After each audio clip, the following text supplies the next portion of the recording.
വരിക. ഫ്യൂച്ചർ ഭാര്യ വീട്ടിലേക്കുള്ള ആദ്യത്തെ വരവാ. നിലത്ത് വെച്ച കാലെടുത്തതായി. കുഴപ്പമുണ്ടോ രാജേന്ദ്ര? ഇതിപ്പോ എന്നോ പറഞ്ഞുറപ്പിച്ച ബന്ധമല്ലേ? അല്ലെങ്കിൽ ഇതിലൊക്കെ എന്ത് കാര്യം? വരിക.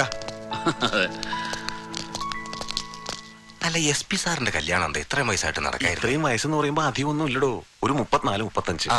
പിന്നെ ജാതക പ്രശ്നമുണ്ട്. കേട്ടിട്ട് ഇത് തന്നെ ശേഖരമുനകളുടെ മോളുടെ കാര്യം. ഞാൻ വിളിക്കാമെന്ന്. ഇരിക്കടോ. ഈ വേഷത്തിൽ ഞാൻ ആദ്യമായിട്ട് കാണുക. കേമായിട്ടുണ്ട്. ഹോസ്പിറ്റലിൽ നടന്ന പ്രശ്നങ്ങൾ രാജേന്ദ്രൻ പറഞ്ഞു.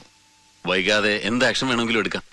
സത്യത്തിൽ താനിവിടേക്ക് ട്രാൻസ്ഫർ ആയി വന്ന സമയം നന്നായി. നീലകണ്ഠന്റെ ചെക്കന് ഇല്ലായിരുന്നെങ്കിൽ അവന്റെ പണിയാൻ തീർത്തേനെ. ലക്ഷങ്ങളുടെ നഷ്ടമാണ്. ശ്രീനി ഒന്ന് കാണണം. കൊറോണറി യൂണിറ്റ് മുഴുവനാണ് തല്ലി തകർത്തത്. ഇമ്പോർട്ടന്റ് മെഷീൻസ് ആണല്ല. ഇനി അതൊക്കെ ഒന്ന് റീപ്ലേസ് ചെയ്തുകൊണ്ട് സ്ട്രെയിൻ എത്രയാ? അവന്റെ അച്ഛൻ പണ്ട് ചില ചട്ടമ്പിത്തരവ് നടന്നിട്ടുണ്ടാവും. അതിന്റെ കെയർ ഓഫില് അവൻ തോന്നിയാസായിട്ട് ഇറങ്ങിയാല് ഇത് കാലം മാറി. ചേരമാവൻ പറഞ്ഞ പോലെ പണി തീർത്തു കൊടുക്കാൻ അറിയാത്തവരല്ല ഇവിടെ ആരും. അങ്ങനെ ഓരോരുത്തരും റിയാക്ട് ചെയ്യാൻ തീരുമാനിച്ചാൽ ഞങ്ങൾക്ക് ജോലി കൂടും. അതൊന്നും വേണ്ട. രാജേന്ദ്രൻ ഒരു കംപ്ലൈന്റ് പ്രിപ്പയർ ചെയ്തിട്ടുണ്ട്. That's enough. അതില് ജാനകി ഒന്ന് സൈൻ ചെയ്യണം. പിന്നെ വേണ്ടത് ഞാൻ നോക്കിക്കോളാം. ജോസഫ് തന്നെ.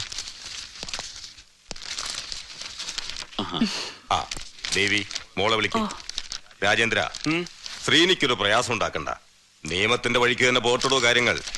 അകത്ത് കയറ്റുന്ന പെരുമാറണം. അത് SP അറിയണ്ട. ഞാൻ ജോസഫിനോട് പറഞ്ഞിട്ടുണ്ട്.